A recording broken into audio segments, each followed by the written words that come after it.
जय हिंद। तो बेसिकली नई शिक्षा नीति के तहत एक साथ दो कोर्स किए गए मान्यता के संबंध में कुछ लेटेस्ट चीज़ें निकल के आ रही जो मैं आप लोगों के साथ इस छोटी सी वीडियो के माध्यम से साझा करने वाला हूं। ऐसे में यूसीजी लेवल पर आप देख ही रहे होंगे कि अब आप एक साथ दो कोर्स कर सकते हैं, बशर्ते उसमें कुछ आवश्यक शर्तें होनी चाहिए। इसके साथ साथ एजुकेशन क्वालिटी सिस्टम और भी विभिन्न कोर्स हैं जिसकी मंजूरी के रूप में प्रस्ताव भी भेजे जा चुके हैं। ऐसे में नई शिक्षा नीति के तहत स्पेशली दो कोर्स की मान्यता के संबंध में हमारे उत्तर प्रदेश में भी चीज़ें काफ़ी अपग्रेड की जा रही है। इसी के संबंध में लेटेस्ट इन्फॉर्मेशन आ रही है, तो चलिए ऑफिशियल न्यूज़ पर चलेंगे। वहाँ से एक साथ दो कोर्स को किए जाने के संबंध में, उसके साथ साथ नए एकेडमिक क्वालिटी सिस्टम से किस तरह से चीज़ें चलेंगी, वह नए कोर्स की मान्यता कहाँ तक बन पा रही है, उसके संबंध में सभी डिटेल्स मैं आप लोगों के साथ साझा करूँगा। जी हाँ, स्क्रीन पर बिल्कुल स्पष्ट रूप से देख रहे होंगे, एक साथ दो डिग्री की सुविधा देती नई शिक्षा नीति। ऐसे में कुलपति ने कहा कि नई शिक्षा नीति एकेडमिक क्वालिटी सिस्टम से चलेगी। तो ऐसे में चीज़ों को बारीकी के साथ समझते हैं। तो देखिए, निज संवाददाता दीनदयाल उपाध्याय गोरखपुर विश्वविद्यालय के प्रोफेसर कुलपति प्रोफेसर राजेश सिंह की अध्यक्षता में शनिवार को स्नातक, परास्नातक और पीएचडी के विद्यार्थियों के साथ प्रशासनिक भवन स्थित कमेटी हॉल में संवाद किया गया। कुलपति ने कहा कि नई शिक्षा नीति एकेडमिक क्वालिटी सिस्टम से चलेगा। आपके शैक्षिक दस्तावेज ही आपकी उपलब्धियों को बताएंगे। ये नीति आपको दो डिग्री कोर्स करने की सुविधा एक ही समय में प्रदान करती है।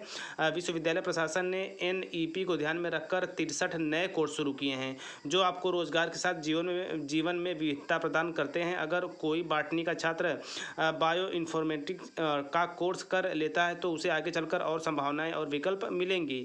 आपको ये जानकर खुशी होगी कि विश्वविद्यालय प्रशासन ने पूरे में सबके पहले स्नातक, परास्नातक और पीएचडी कोर्स में सीबीसीएल पैटर्न को लागू किया है। सबसे पहले परीक्षाएं भी संकुशल संपन्न कराई जाएंगी।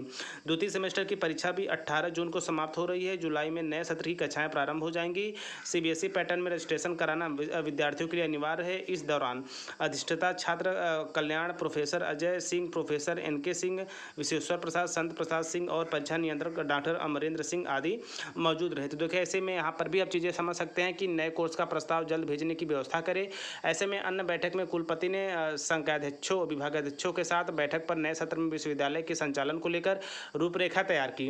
कुलपति ने कहा कि नई शिक्षा नीति के अंतर्गत अगर कोई नया कोर्स आप चलाना चाहते हैं तो उसका प्रस्ताव तैयार कर भिजवाएं, जिससे इसे समिति में प्रस्तुत कर उसकी संचालन का मार्ग प्रशस्त किया जा सके।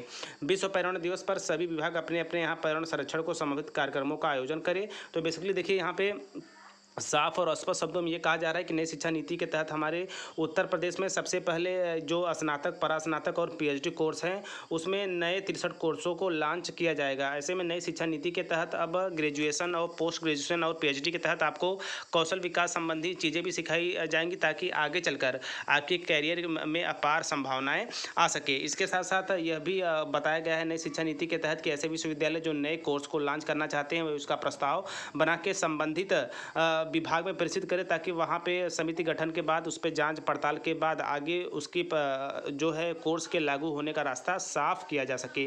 आगे चल के जो भी चीज़ें होंगी नई शिक्षा नीति के तहत उसके प्रत्येक अपडेट के लिए आप टीचर प्लानिंग पॉइंट चैनल के साथ बने रहिए। तो आई थिंक ये छोटी सी अपडेट आपको अवश्य पसंद आई होगी। तो मिलते हैं नेक्स्ट वीडियो नेक्स्ट इन्फॉर्मेशन के साथ। तब तक स्वास्थ्य व्यवस्था और मस्त रहिए।